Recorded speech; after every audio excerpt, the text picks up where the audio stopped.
Our next speaker is Stephan Villavicencio. He is going to be speaking from the Motivational Strategies Manual, Complemental Leadership, Time Management, Understanding Your Personality with MBTI. Please give him a warm welcome. Stephan Villavicencio. Thank you, fellow Toastmasters and our special guests. And I'm going to talk to you about MBTI. But first, I'm going to ask you some questions. Raise your hands if something like this happened to you. You're at work and you're trying to defend your work to your boss. I know I'm supposed to type this quickly, but I don't like to leave misspelled words behind.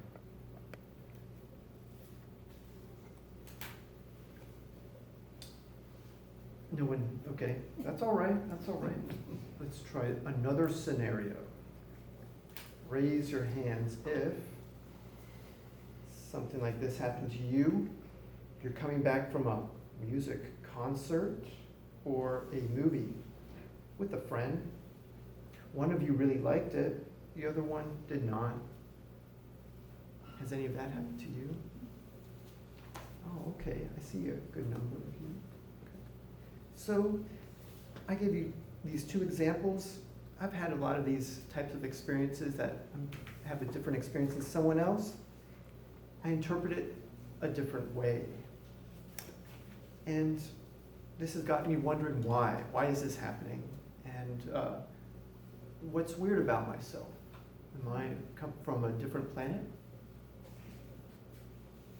So this led me to take personality tests, and some of them were good, some of them were not so good, but one of them that was good is called the MBTI, and that is the Myers-Briggs Type Inventory, the MBTI.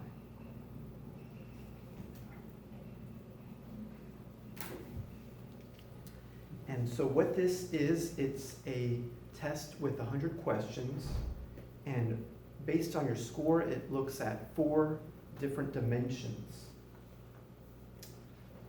And after you take the whole test, you get scores on 4 different dimensions, then you are able to understand which of 16 unique personalities you are.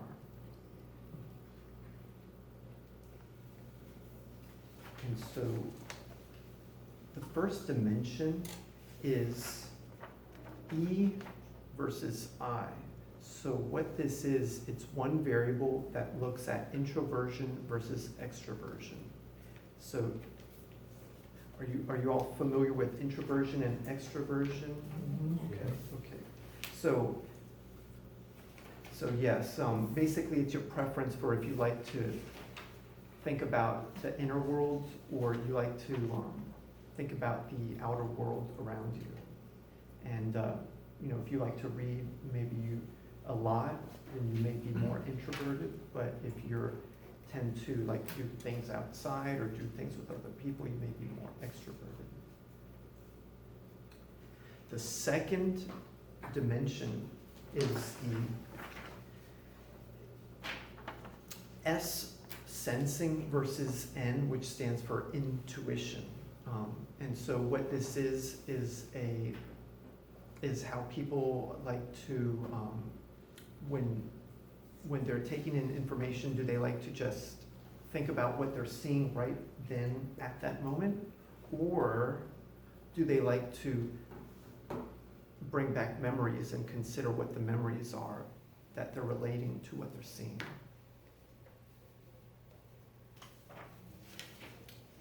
The third dimension is the thinking versus feeling dimension.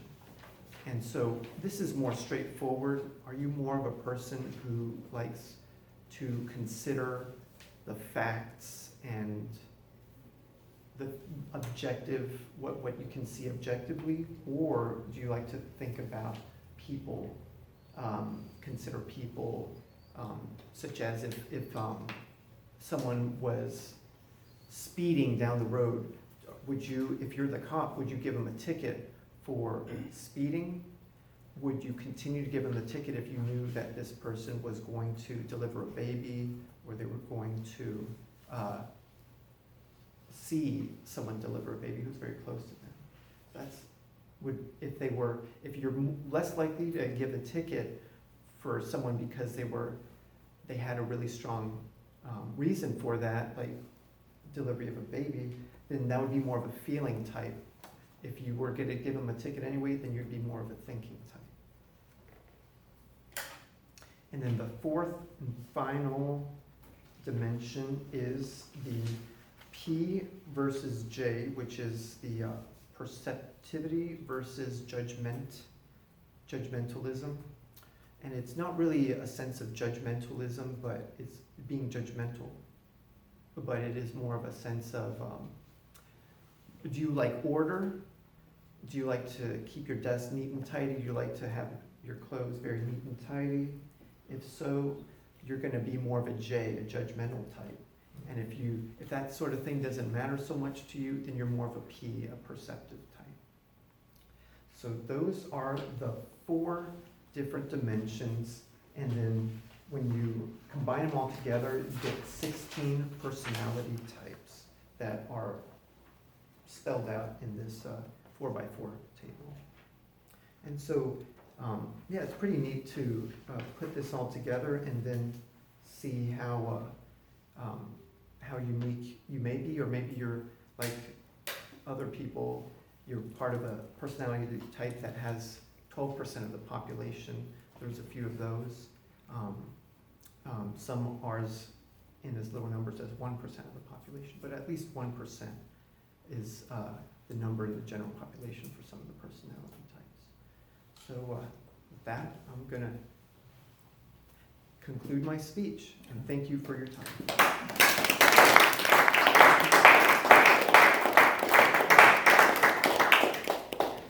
I don't know about you, but my wife and my son are both introverts. And a number of years ago, Linda Kane, an author and a lawyer, is an introvert. She wrote a whole book about being introverted. And she joined Toastmasters because she had to go out and sell a book.